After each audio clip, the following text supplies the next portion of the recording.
Well, today mga paps, magto-troubleshoot tayo ng breaker line at kung bakit ito ay nawala ng kuryente kabuuan ng second floor. At dito ang control, dito tayo sa control.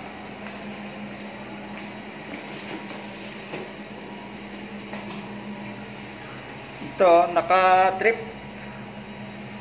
Ang brand ng nag-trip na breaker na ito ay Schneider 100 amp. Also,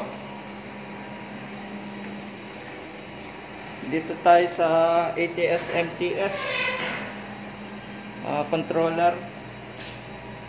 Ito ay naka-trip. Ito ay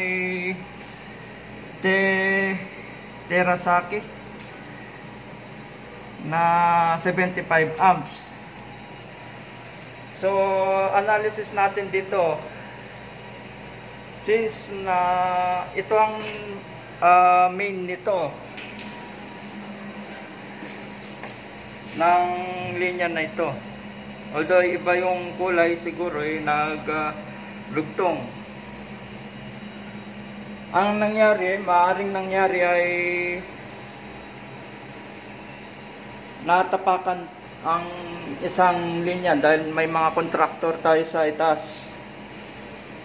Ang isang linya at hanapin natin,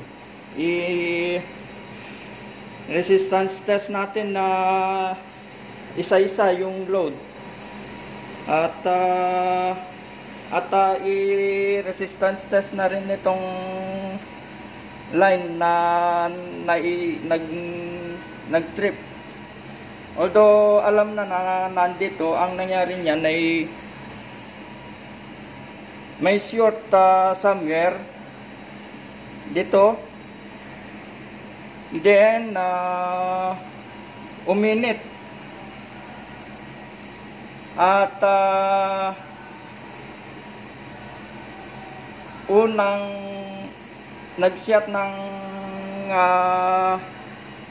halos sabay itong breaker na 100 amps at 75 amps dito sa main sa breaker. Alam natin yung